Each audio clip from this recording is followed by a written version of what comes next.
Praise the Lord! Hallelujah! Glory to God! Ang pinakamataas na pagpupuri, pagluwalhati, pagdakila, pagsamba ay tanging sa ating pinakamamahal na Panginoong Kristo po lamang. Hallelujah! Praise the Lord!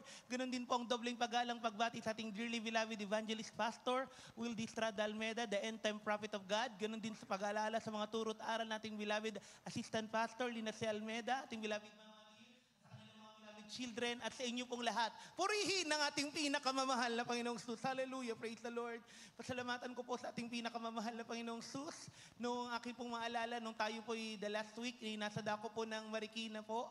Alam niyo po, tunay po na marami pong mga kababalaghan na pinagkaloob, pagpapala sa amin na ating pinakamamahal na Panginoong Jesus during that place po. Dahil dito rin po sa dako po ng Amoranto. Nung ako po ay around 8 years old pa po, alam niyo po mga kapatid, sa gawain na ito, kung hindi po mag-promise ang aking beloved parents na kakain kami sa labas, tunay na ayoko pong pumunta sa ganitong klaseng gawain dahil mas minamatamis ko yung maglaro sa labas.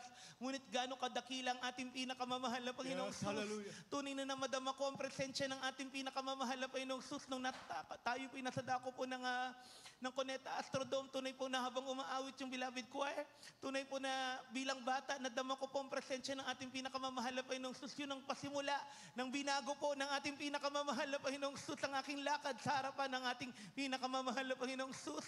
Nang masave po kami sa gawain ng The Jesus Miracle Crusade International Ministry.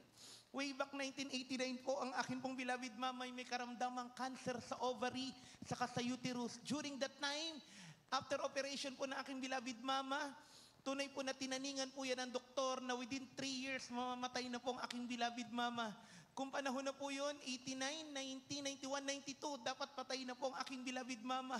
Ngunit sa kahabagan ng ating pinakamamahal na Panginoong Jesus, hallelujah. Ang ating beloved honorable pastor, kabalikat ang ating beloved assistant pastor ay nangangaral ng gawain na ito. Ay tunay na buhay ang Diyos! Hallelujah! Tunay na makapangyarihan sa lahat. Alam niyo po, may nakapag-share sa aking beloved papa. Sabi niya, Ed, huwag kayo mawala ng pag-asa. Sa dako ng Luneta, nagkukrusada ang gawain ng Jesus Miracle Crusade. Pumunta kayo, hallelujah. Alam niyo po, tunay po na nakinig po sila ng ganitong klaseng gawain po na nagpapatotoo, awitan ng beloved choir at preaching natin beloved honorable pastor right after po ng gawain po, tinanggap po nila yung bautismo. Ayon sa aking beloved mama, napakadumi ng tubig sa dako po ng Luneta. Doon po sa dagat po, burak po talaga, napakadumi. Ngunit nais po nila ng kagalingan. Nagpabautismo po ang aking beloved mama. Alam niyo po, yung bigat na nararamdaman ng aking beloved mama sa karamdamang cancer right after baptism, pinagaling ng ating pinakamamahal na Panginoong Jesus. Hallelujah! Praise the Lord! During that time, ako po ay 5 years old pa lamang po. Alam niyo po, tunay na akin pong beloved mama dahil siya ay may karamdamang cancer, totally po nakalbo po ng aking buong beloved mama. Nalagas ang kanyang lahat ng buhok. Hallelujah. Tunay na nakalbo po. Alam niyo po, sabi ng aking beloved mama, sila po'y nagpa-counsel sa ating beloved assistant pastor. Ang counsel po sa kanya, anak, huwag kayong mag-absent sa pagdalo. Magpuri sa tahanan. Magtapat sa pagkakalob ng 10 bahagit mga handog. Mag-alay ng ayuno.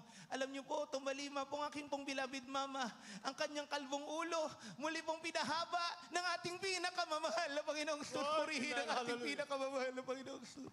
Alam niyo po, last year lang po, 2023, ang aking pong beloved mama, tunay na nagkaroon po yan ng sobrang pain sa kanyang tagiliran po, sa kanyang tagiliran. Nung siya po ay nagpa-check up, sabi po ng doktor, na-diagnose po ang aking beloved mama na meron po siyang tinatawag na KDA o kidney disease. Hallelujah. Alam niyo po, tunay na sabi ng aking beloved mama, ano ang gagawin ko? Alam niyo po, nangusap sa kanya ating pinakamamahal na Panginoong Jesus na may panawagan po sa kanya na siya po'y magpagamit bilang adult choir member.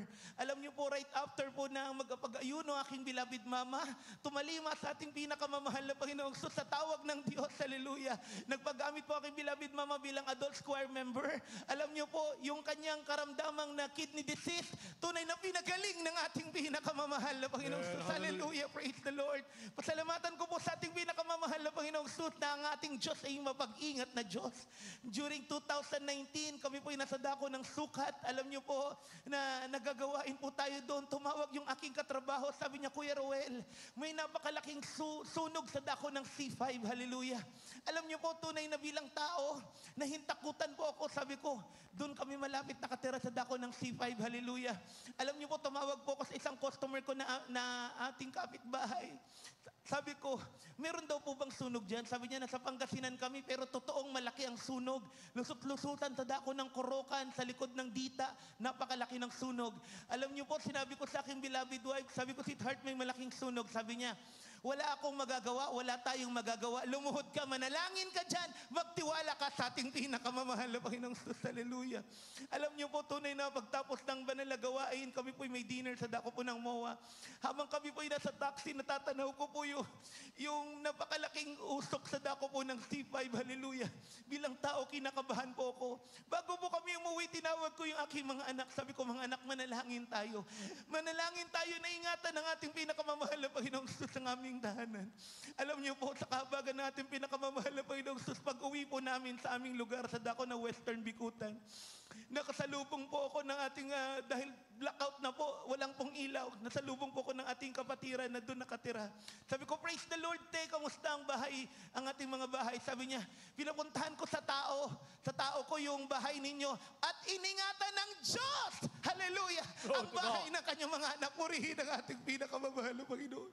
Alam niyo po, pagdating po namin sa aming tahanan, pagbukas po naming pinto, buo po yung aming tahanan. Yung likod po namin, 600 to 500 families, totally nasunog po, wala pong natira.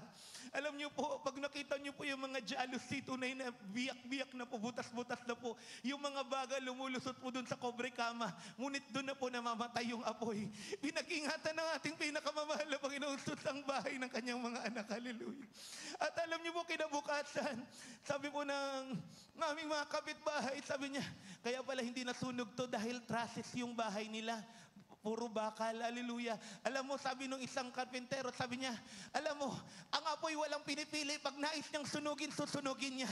Alam niyo po, nagpatotoo po yung aming kapitbahay, sabi niya, alam mo ba, napakalakas ng hangin na dumating, yung hangin sa kabila ng Korokan, itinaboy ng malakas na hangin, tumawid sa kabilang kalsada. Ganyan mag-ingat ang ating pinakamamahal na Panginoon. Hallelujah. Hallelujah, praise the Lord. 2022 na ulit po muli, nagkaroon po muling sunog sa aming lugar. Ako po ay nasa gitna ng meeting sa boardroom po. Tumawag ang aking beloved wife. Sabi niya, pa, napakalaki ng sunog. Anong gagawin natin? Sabi ko, magtiwala tayo sa ating pinakamamahal na Panginoong Jesus. Humingi ka ng backup prayer sa ating beloved honorable pastor. Alam niyo po, nag-message po ako sa beloved children. Nag-response sila. Sabi niya, i-cast out niyo ba yung apoy? Manalangin kayo, magsisi kayo. Alam niyo po, nasa gitna po ako ng meeting. Binuksan ko po yung aking Google Map. Hinanap ko po yung lugar namin. At nilalayas ko. Sabi, in Jesus' name, sa unang panalangin na pastor. Alam niyo po, habang nagbi-meeting po kami, kumakabog na aking dibdib dahil lahat na po ng mga bombero, simula Parañaque, pumupunta na po doon. 20 na po na fire truck, hindi maapula yung apoy. Hallelujah. Alam niyo po, gano'ng kabait ang ating pinakamamahal na Panginoong Sus. Nagbi-meeting po kami, nakataas ang kamay ko. Sabi ko, mahal na Panginoong Sus, ikaw na pong bahala. Alam niyo po, gano'ng kabait ang ating pinakamamahal na Panginoong Sus, na yung mga bombero, hindi kayang maapula yung apoy. During that time, sobrang init, 39 degrees ang init ng buong Metro Manila. Alam niyo po, nagpadala po ng maitim na ulap ang ating pinakamamahal na Panginoong Sus sa lugar namin at ibinuhos ang napakalakas na ulan. Hallelujah. Nag-message yung aking beloved wife. Sabi niya, pa, pinatay na ng mahal na Panginoon yung apoy. Purihin ka, mahal na Panginoon. Hallelujah. Glory to God. Hallelujah. Tunay na napakabait ng ating pinakamamahal na Panginoong Sus sa mga ginigiliw kong mga kapatiran, lalo na sa mga kabataan. Nung ako po'y nag-aaral sa kahabagan po ng ating pinakamamahal na Panginoong Sus, na ang ating pinakamamahal na Panginoong Sus ang nagbibigay ng karunungan. Alam niyo po na ang kurso ko pong kinuha ay biology. A lot of scientific names ang dapat po namin kabisaduhin. Dahil ako po ay first batch, tada ako po ng binangonan. Hallelujah. Alam niyo po, tunay na wala na po akong time na makapag-aral. Alam niyo po, tunay po na dumating dumating yung time na inilatag ko na lamang po lahat na aking mga libro. Then nilagyan ko po ng unan, sabi ko, mahal na Panginoon, bukas final exam namin kung pwede po yung lahat ng laman na ito, ipasok niyo po sa aking ulo. Alam niyo po, nag-take po ko ng exam sa kahabagan ng mahal na Panginoong Sus. Ipinasa ako ng ating pinakamamahal na Panginoong Sus. Purihin ang Diyos. Glory to Jesus. Alam niyo po, tunay po na nag-take po ako ng board exam. During that time, maghapon po yung exam. Lahat po ng kasabayan ko po na magtitik ng board exam, lahat na po ng sari-saring pagkain, dala-dala po nila sa loob ng examination room.